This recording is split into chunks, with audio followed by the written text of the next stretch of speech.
Se você me perguntasse quais são as maiores oportunidades que você identifica no momento de uma apresentação de proposta de negócio para um cliente em uma rota de vendas qualquer, eu te diria que eu vejo 5 grandes oportunidades de melhoria. Se você tratar esses 5 pontos, você vai mudar o teu jogo em resultados aí na sua área em termos de faturamento, comissionamento, premiação e tudo mais.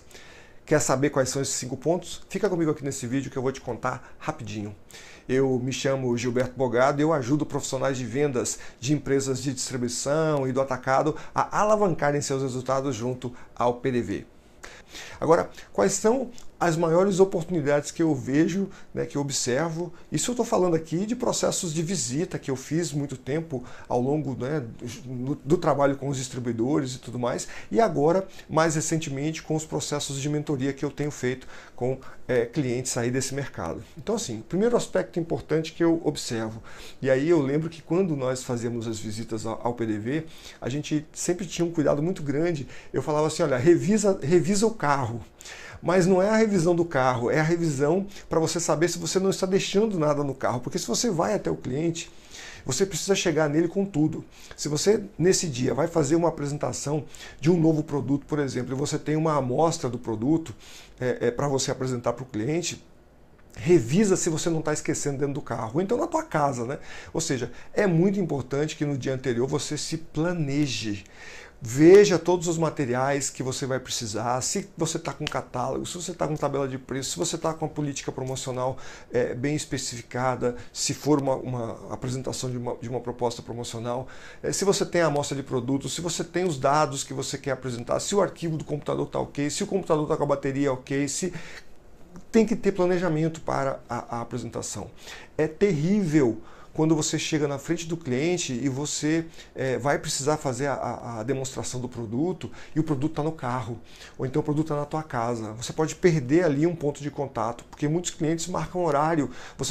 Ele está disponibilizando para você ali aqueles 30 minutos, 1 hora do tempo dele para que você faça a apresentação e você não veio totalmente planejado. Isso soa muito mal, né? É um desserviço contra a tua imagem. Então, planejamento, eu diria que é um primeiro ponto essencial para que você possa garantir, a apresentação interessante, de uma forma interessante para o teu cliente. Segundo ponto, comece falando sobre o teu cliente.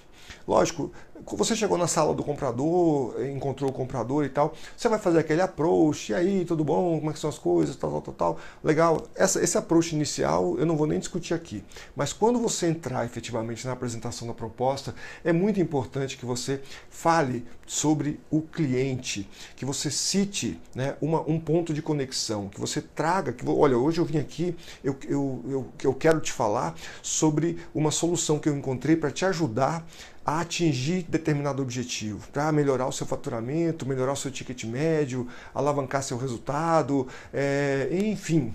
Mas comece falando sobre o cliente, para demonstrar que você está ali não para vender o seu produto, porque eu vejo muito que com muita frequência, vendedores que chegam de maneira afoita, falam, eu vim hoje para te apresentar o produto novo, que é lançamento e tal, e você já começa a falar do produto e tal, e o cliente não conectou contigo ainda. Por quê? Ele, na verdade, lembre-se, ele não está comprando o seu produto, ele está comprando o que o seu produto vai fazer por ele. Então é preciso que você relembre ao cliente o que você veio fazer, qual é a contribuição que essa sua proposta vai trazer para o negócio dele. Esse é o primeiro ponto que precisa ser colocado. Então comece falando do cliente, comece conectando com ele a situação. O terceiro ponto que eu acho muito interessante, muito importante, é em relação ao momento da apresentação. Essa é uma tática assim bem simples, é dos velhos tempos, né? E hoje em dia você tem aí 2 dinâmicas de apresentação. Você tem a apresentação presencial e você tem a apresentação online. O ponto porque às vezes é necessário, você não está podendo visitar o cliente ou coisa parecida com isso, por conta desse momento que a gente está vivendo. Então, um ponto importante que eu gosto sempre de relembrar: não entregue, não deixe o cliente conduzir a apresentação. O que é isso?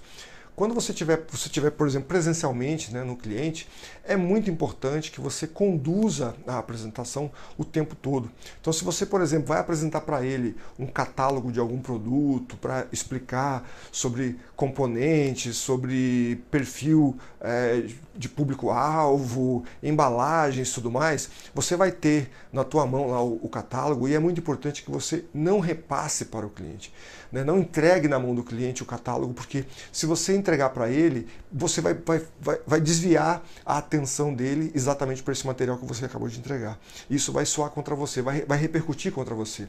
Então a ideia aqui é que você permaneça com o material na mão e que você vá conduzindo a sua fala e apontando os pontos de conexão dentro do material que você está ali apresentando. Então, olha, tá aqui, essa primeira página fala sobre esse assunto e você vai contar para ele, olha, tá vendo aqui? Esse aqui é o público-alvo, essas aqui são as embalagens. Você vai conduzindo os olhos dele, mantendo o controle da apresentação. No ambiente online isso também acontece, porque muitas vezes você pega lá uma apresentação que o pessoal da área de marketing envia com páginas prontas, né, com muito texto e tal, e aí você joga toda a apresentação na tela, por exemplo, se você estiver fazendo uma reunião por uma dessas ferramentas de comunicação, você vai jogar toda a informação na tela de uma única vez. Isso vai dispersar o cliente. Então é muito interessante que você procure organizar a apresentação contando a história. Você precisa contar, criar uma cronologia, né, da tua venda. Você não pode jogar simplesmente a informação de uma única vez, fazendo com que ele disperse a atenção. Porque pode ter alguma coisa no material que chame a atenção e leve. Eu já vi cliente, por exemplo, quando a gente entregava um catálogo de produto, ele fala, só um minutinho que eu vou falar com outra pessoa, ele pega o catálogo e leva lá para outra pessoa para já começar a investigar se o produto pode funcionar ou não. Cara, desvirtuou totalmente o negócio. Depois, um quarto ponto seria a coerência da proposta. A proposta precisa estar coerente. Você precisa conseguir justificar aquela proposição que você está fazendo. Se você está colocando, por exemplo, fazendo uma campanha promocional, os volumes que você está inserindo precisam ser coerentes, né? Precisa ter justificativa. Não é um problema você aumentar em relação à média, só que esse aumento precisa ter o suporte, né? A mecânica que você vai apresentar precisa estar suportada, precisa garantir que essa quantidade adicional que você está colocando na proposta vai efetivamente girar no tempo que você está propondo. Esse é um aspecto muito importante. Um detalhe importante na questão aí da fundamentação da sua proposta é que muitas vezes as objeções que o cliente vai te trazer depois, quando você terminar a sua apresentação, podem ser geradas por falta de clareza ou por falta de fundamentação nesse momento da apresentação. Então, fundamente, cuidado com todos os detalhes para que fique algo realmente lógico e aceitável por parte do cliente. O teu objetivo é encontrar realmente uma forma de apresentar a proposta que facilite o sim do cliente e não que dificulte. E por último, mas não menos importante, diante de uma objeção, não argumente, entenda. Procure investigar usando as técnicas de comunicação para você aprofundar cada vez mais aquilo que o cliente está querendo te dizer. Porque ali por trás dessa objeção pode ter alguma sinalização interessante que você possa inclusive incorporar na tua proposta, melhorando-a, tornando ela mais ainda atrativa para o cliente, para poder facilitar inclusive o fechamento. Então, procure orientar. Se você for um gestor de equipe, procure orientar a equipe. Se você for o próprio consultor ou representante, procure entender, investigue, ouça o que o cliente está querendo te dizer quando ele levanta uma objeção. Pode ser que você tenha falhado na hora de explicar para ele, por exemplo, o funcionamento da proposta e ele não entendeu, mas pode ser que você já tenha ali a resposta. Então, entenda primeiro, não argumente, não queira defender a sua proposta. Eu sei que o trabalho foi árduo para você elaborar essa proposta que você está apresentando, mas, sabe, assim, ó, procure não, porque a minha proposta é matadora, então por que não? Perguntar por que não está fechando é horrível. Então entenda, se ele colocou uma objeção, verifique a objeção. Ouça o que ele está falando e preste atenção ao máximo do que ele está dizendo e tente investigar, aprofundando um pouco mais aquilo que ele está falando. Esses são os 5 pontos. Se você corrigir isso, você vai mudar totalmente o teu jogo. Eu espero que te ajude. E se você souber de alguém que possa se beneficiar sobre esse tema, por favor, não deixe de compartilhar, tá bom? Nos vemos. Um grande abraço.